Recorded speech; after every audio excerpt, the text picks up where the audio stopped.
In this week's episode of Tokyo Ghoul, the three-way war between the humans, the ghouls, and Yamori's group is underway. And this is definitely the beginning of the finale of this show, and it's doing a great job. This was just a full-on 20-minute action scene of full grossness and badassery. My only real complaint about this episode, though, is that it was very dark. There were a lot of moments where you really couldn't see what was going on a lot of the time, and that combined with the heavy censorship did make it kind of hard to see what was going on the entire time.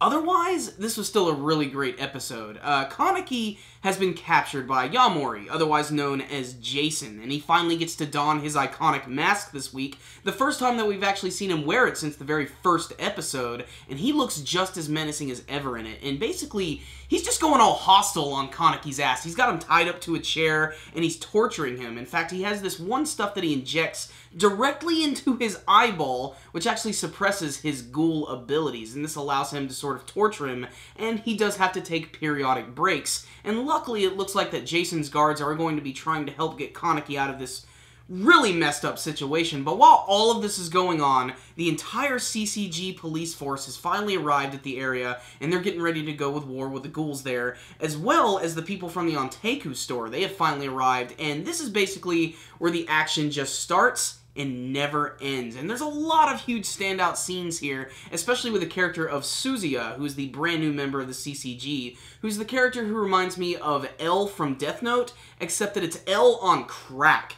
And basically, he's able to steal the head of the task force motorcycle, and he does this awesome scene where he busts into this room and just takes out all of these ghouls within a matter of seconds, just with the power of his own fighting skills and even just a few lucky gunshots. This Suzuya character looks like he's going to be really interesting, and it's a shame I'm not going to learn a little bit more about him, and the anime is just now getting ready to end, which is kind of a shame. I'm really hoping they will bring this back for more, but if even Amon gets a few standout scenes this week where he gets to go up against Toka using his brand new swords. He has this brand new weapon which can actually separate into two blades, and then he goes up and he fights against these two brothers who he just completely decimates. There's this one guy, he actually cuts his face completely clean in half.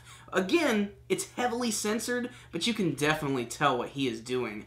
But even with all that stuff going on, Kaneki and the war and everything, there's this one new mysterious character that they actually do introduce in this week's episode, who is known as the One-Eyed Owl. It's this one massive ghoul who's shrouded in shadow, and they show his face for a split second, and he seems like he's been built up for quite some time, and they have mentioned him a little bit in the series, but he just destroys everything, and I can't believe they've been holding back on this guy for so long, but I really can't wait to see what he's capable of. And it is also worth mentioning that there is going to be a confrontation between Ayato and Toka as well. They do meet each other, but they don't really get to start their fight quite yet, and I love the build-up to it because not only do you get to see Ayato's powers for the first time, where he uses his Kagane to wrap around his entire body, but he also creates this very creepy-looking mask, which just goes with the whole look and everything. But when they're getting ready to fight, I love how you can see like the clouds going over the moon, it completely fades to black, and the only thing you can see are their glowing red eyes. I just thought that was really cool. But the way the episode ended is something that I really didn't expect, and that's because in the intro of the show at the very end, they show Kaneki with white hair, and I figured this is because he was going to go through some sort of power-up or some sort of transformation. But apparently the reason his hair is turned white is because he's been enduring all of Jason's torture. And something that is interesting is they're not even, like, showing his face throughout the whole episode. Basically, it's just him screaming and being tortured to death through the entire episode. And hopefully in the final one next week, we'll finally get to see Kaneki go all out and probably get to fight against Jason as well, which I imagine is probably going to be one of the better action scenes of the series. Otherwise, what's the rundown on this week's episode of Tokyo Ghoul? It was a good one. It was just immediate build-up. I honestly didn't expect it to start out so strong, but within just a matter of minutes, they were already starting the big war with the ghouls, and they were going around to a lot of different characters and seeing what they were capable of. As I already mentioned earlier in the review, I did not like the censorship this week, and I'm not really a big fan of the way they've done the censorship in this entire show, to be honest. And that's just only because they really obscure a lot of scenes, and sometimes it's just really hard to tell what's going on. That's my only complaint with this episode. If you're going to watch it, turn up the brightness, because a lot of the things are really hard to see. Otherwise, this episode made great use of something that I don't think people talk about enough in anime, and that's sound effects. Everything this week was really gross and nasty, especially with everybody getting tore up. it was just a really violent, messed up episode. And I love the tease with the one-eyed owl character, and I can't wait to see the battle between Ayato and Toka, and the inevitable battle between Kaneki and Jason. I just love seeing him with that Jason mask. It may come as no surprise, but I'm a big fan of Friday the 13th, so just getting to see that in action is very intimidating and awesome.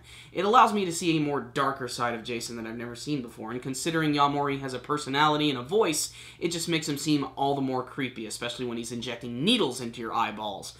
Otherwise, this was a really great creepy setup episode that's getting ready to set up the finale of the series, which hopefully if Tokyo Ghoul is popular enough, we'll get more of it in the future. I think this is a series that still has a lot of potential to live up to, and I really wish it could go on longer because according to you guys, apparently it skipped a lot of parts of the manga series, and I'm guessing at this point that it's probably just one of those glorified anime series which is made just to get people to read the manga version. I really hope that's not going to be the case because this series has a lot of great production value, and I really wish they would have held back on it and maybe started to air this in October because this would have been perfect for the Halloween season. Just the creepiness of it, and just the fact that all the main characters wear masks. It just sort of goes with the whole theme of the holiday.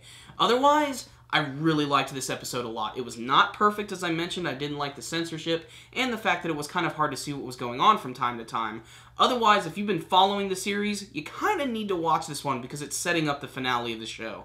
So, I'm going to give this week's episode a 4 out of 5. Check it out, guys. Badass stuff.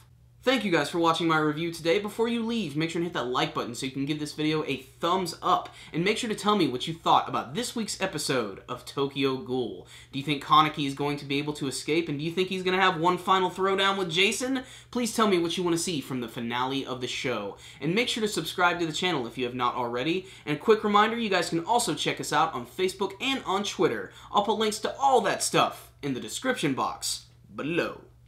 Do you like Amazon.com? I know I do. Corey and I now have an Amazon link in our video description box below. And if you go to it and buy anything through Amazon.com, it will support our channel. So bookmark that link, make it happen, and support our channel without having to do a damn thing.